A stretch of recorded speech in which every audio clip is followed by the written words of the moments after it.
The flight simulator at AeroTech Airlines' headquarters had never seen anything like it. A 9-year-old girl's paper airplane design that somehow achieved perfect aerodynamic stability while their billion-dollar jets were falling out of the sky due to catastrophic engineering flaws. Maya Santos stood barely 4 feet tall in her worn sneakers and faded denim jacket, clutching a small notebook filled with intricate paper airplane designs that would revolutionize aviation forever. Her dark hair was pulled back in a practical ponytail, and her serious brown eyes held the focused intensity of someone who had spent countless hours studying the physics of flight from the most unlikely classroom imaginable: airport terminals. Before we get to this wonderful story, please subscribe to the channel and turn on notifications. Now let's get back to the story. Victoria Sterling, CEO of AeroTech Airlines, stood in the company's state-of-the-art flight simulation center, watching in disbelief as her chief engineer, Dr. James Morrison, input data from a child's paper airplane into their most sophisticated aerodynamic modeling system. The results displayed on the massive screens around them defied everything Victoria thought she knew about aviation design. "This is impossible," Victoria said, her voice tight with frustration. At 53, she had built AeroTech from a regional carrier into one of America's largest airlines, with a fleet of 847 aircraft serving 312 destinations worldwide. "You're telling me that a paper airplane designed by a homeless child outperforms our multi-million-dollar aircraft designs?" Dr. Morrison adjusted his glasses, studying the data with scientific fascination rather than corporate concern. "The aerodynamic efficiency is remarkable. Her wing configuration creates laminar airflow patterns that our computer models predicted would be impossible to achieve with current technology." Victoria glanced at the small paper airplane sitting on the simulator console, its simple white surface marked with careful fold lines and tiny pencil notations. 3 weeks ago, AeroTech had been forced to ground 37 aircraft due to unexplained turbulence incidents that had injured dozens of passengers and crew members. The Federal Aviation Administration was threatening to revoke their operating certificates if the company couldn't identify and fix the underlying cause of the stability problems. "How did we even get this toy airplane?" Victoria asked, gesturing dismissively at Maya's creation. "Security found the girl in Terminal C yesterday morning," explained Sarah Chen, AeroTech's head of operations. "She'd been there all night, apparently studying our aircraft and testing paper airplane designs near the gates. When airport police approached her, she insisted she needed to speak with someone about fixing our planes." Victoria felt a familiar surge of irritation. The aviation industry was facing its worst safety crisis in decades, with multiple airlines reporting similar stability issues across their fleets. The last thing she needed was well-meaning children offering solutions to problems that employed the world's most advanced engineering teams. "Where is this girl now?" Victoria asked reluctantly. "Waiting in conference room B with her mother," Sarah replied. "They've been homeless for the past 8 months, living in various airport terminals. The girl has apparently been obsessing over aircraft design during that entire time." Victoria's business instincts warned her against encouraging what was obviously a desperate family seeking attention or financial assistance. Yet the data from Maya's paper airplane continued to challenge everything AeroTech's engineers had developed over the past 5 years. "Dr. Morrison," Victoria said finally, "run another simulation. I want to be absolutely certain these results aren't some kind of computer error." 20 minutes later, the simulation confirmed what Victoria didn't want to accept. Maya Santos, a 9-year-old homeless girl, had somehow identified and solved the aerodynamic instability that was threatening to destroy the aviation industry. Victoria walked slowly toward conference room B, her mind racing with implications that went far beyond her company's immediate crisis. If a child with no formal training could outperform her team of PhD engineers, what did that say about the fundamental assumptions underlying modern aircraft design? She found Maya sitting beside her mother, Rosa Santos, in AeroTech's glass-walled conference room. Rosa appeared to be in her mid-30s, wearing clothes that had seen better days but maintaining a dignity that poverty couldn't diminish. Maya was methodically folding paper napkins into various airplane configurations, testing each design with small experimental flights across the conference table. "Maya," Victoria said, settling into the chair across from them, "I understand you've been studying our aircraft." Maya looked up with the direct gaze that children often use when discussing subjects that fascinate them completely. "Your planes have a problem with their wing design. The angle of attack creates vortex shedding that causes instability and crosswinds." Victoria blinked at the precision of Maya's technical language. "Where did you learn about vortex shedding?" "I watch how real planes move compared to my paper planes," Maya replied, pulling out her notebook to show detailed observations. "When the big planes take off or land in windy weather, they wobble in a specific pattern. My paper planes used to do the same thing until I figured out how to fix the wing shape." Rosa placed a protective hand on Maya's shoulder. "Ms. Sterling, I apologize if we're wasting your time." Maya becomes very focused on things that interest her, sometimes to the point where people think she's being inappropriate. Victoria studied Maya's notebook, finding page after page of aerodynamic observations written in careful 9-year-old handwriting, accompanied by detailed sketches that demonstrated a sophisticated understanding of flight mechanics. "Maya, how long have you been making paper airplanes?" Victoria asked. "Since I was 5, Maya replied, "but I got really serious about it when we started living in airports. There's so much to watch and learn about how planes really fly versus how people think they fly." Dr. Morrison entered the conference room, carrying a tablet displaying the latest simulation results. "Miss Sterling, I've run 17 different test scenarios. The child's design consistently outperforms our current wing configurations by significant margins." Victoria felt the ground shifting beneath her understanding of how innovation happened.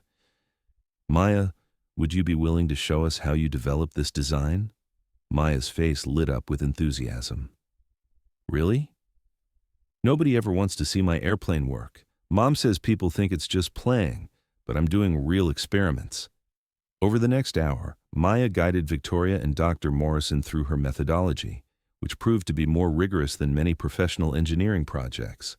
She had systematically tested hundreds of wing configurations, documented the results of each design, and gradually refined her approach based on careful observation of both her paper models and actual aircraft. "The problem with big planes," Maya explained, folding a demonstration model, "is that engineers design them in computers without really watching how air moves around wings in real situations. But if you spend enough time watching planes take off and land, you can see patterns that computers might miss."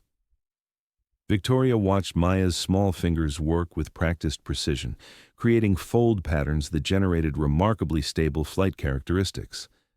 The child's approach combined theoretical knowledge with empirical observation in ways that challenged traditional engineering education. "Maya, your observations about our wing designs. Have you noticed similar problems with other airlines' aircraft?" Victoria asked. Maya nodded seriously. "Most modern jets have variations of the same basic flaw. They're designed for optimal performance in perfect conditions, but real flying happens in imperfect conditions with crosswinds, turbulence, and changing air pressure." Dr. Morrison leaned forward with growing excitement. "Ms. Sterling, if she's correct, this could explain the industry-wide stability issues we've been seeing. Multiple airlines using similar design philosophies would naturally experience similar problems." Victoria felt a mixture of opportunity and terror. If Maya's insights could solve AeroTech's crisis, they could also revolutionize the entire aviation industry. But implementing changes based on a homeless child's paper airplane experiments would require convincing skeptical regulators, cautious engineers, and risk-averse executives. "Maya," Victoria said carefully, "would you be interested in working with our engineering team to test your ideas using professional equipment?" Maya's eyes widened with excitement, but Rose's expression grew cautious. "Ms. Sterling, we appreciate your interest, but Maya is still a child. We can't take advantage of your generosity or become a burden to your company." Victoria recognized the dignity in Rose's response and chose her next words carefully. Mrs. Santos, your daughter has potentially identified the solution to a crisis that's affecting the entire aviation industry. This wouldn't be charity. It would be collaboration with someone who has insights our trained professionals don't possess. That afternoon, Maya Santos found herself in AeroTech's most advanced wind tunnel facility, watching as engineers tested scaled versions of her paper airplane designs using equipment worth millions of dollars. Dr. Morrison had assembled a team of the company's most senior aerodynamicists, all of whom approached the unusual situation with mixtures of skepticism and curiosity. The lift-to-drag ratio is extraordinary, reported Dr. Lisa Park, AeroTech's chief aerodynamicist, as Maya's wing design underwent computational fluid dynamics analysis. Her modifications create laminar flow patterns that reduce turbulence by 43% compared to our current designs. Maya stood on a step stool to better observe the testing equipment, asking questions that revealed her intuitive understanding of complex aerodynamic principles. "Why do you measure the air pressure in so many different places?" she asked Dr. Park. "To understand how air moves around the wing surface," Dr. Park explained. "Different pressure patterns tell us about efficiency and stability." Maya nodded thoughtfully. "That makes sense. When I test my paper planes, I can feel how the air pushes differently depending on the wing shape. Your machines are like super sensitive fingers that can feel things I can't." The analogy struck Dr. Park as remarkably insightful.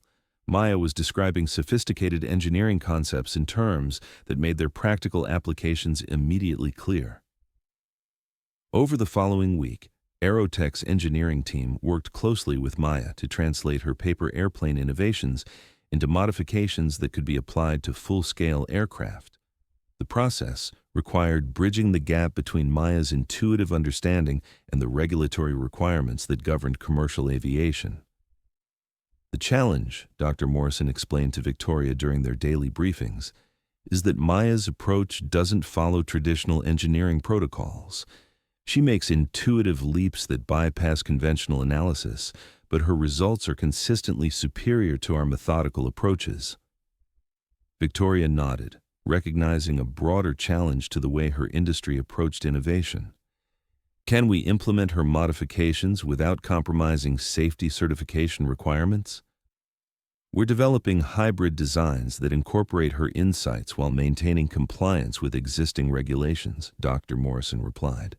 The preliminary results suggest we can achieve significant improvements in stability and fuel efficiency. Meanwhile, Maya and Rosa had been provided with temporary housing in company guest quarters, giving Maya regular access to AeroTech's facilities while ensuring she could continue her education. Victoria discovered that Maya's mathematical abilities far exceeded grade-level expectations, particularly in areas related to spatial reasoning and physics. "She needs specialized educational support," Victoria told Rosa during one of their regular meetings. "Maya's intellectual gifts require nurturing that goes beyond traditional classroom instruction." Rosa nodded, though Victoria could see the worry in her eyes. "Ms. Sterling, I'm grateful for everything you've done, but I'm concerned about Maya becoming too dependent on this situation. We can't expect your company to support us indefinitely."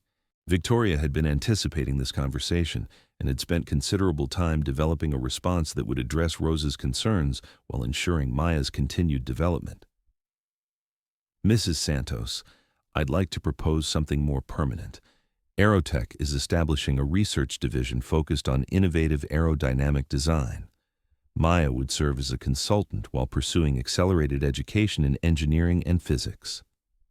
The proposal included scholarship funding for Maya's education, employment for Rosa in AeroTech's community outreach division, and housing assistance that would provide stability while maintaining the family's independence. "This isn't charity," Victoria emphasized. "Maya has already saved our company millions of dollars in potential losses and regulatory penalties. Her insights have commercial value that justifies significant investment in her continued development."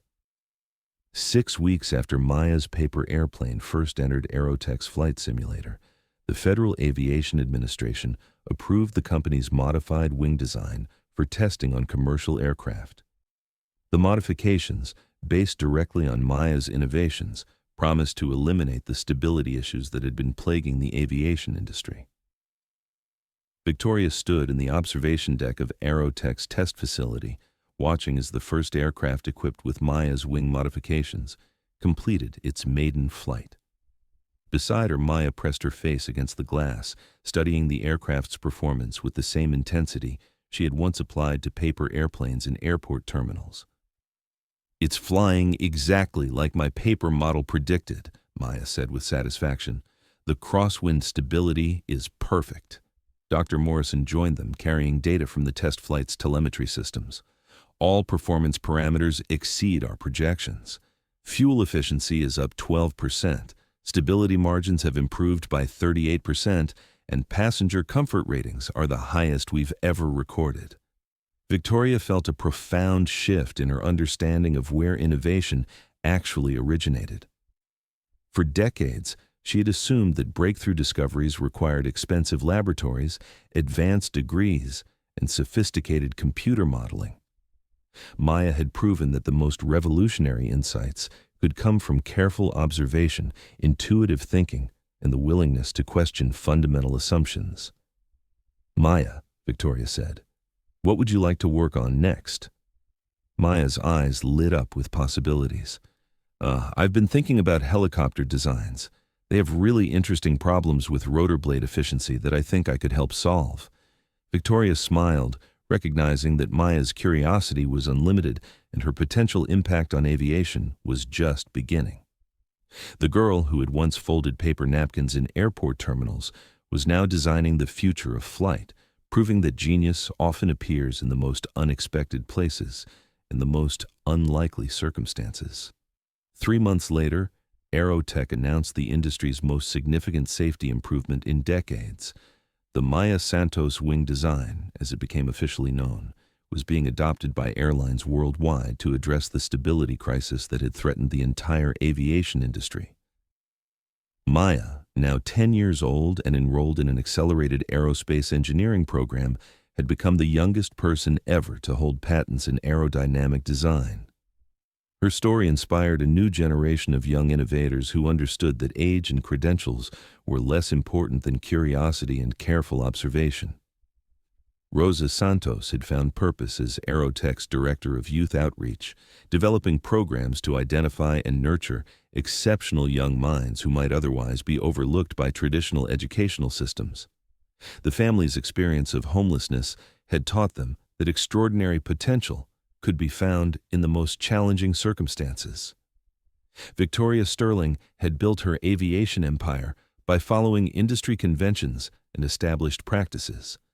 But a 9-year-old girl with paper airplanes had taught her that the most valuable innovations often come from those brave enough to question what everyone else accepts as impossible to improve.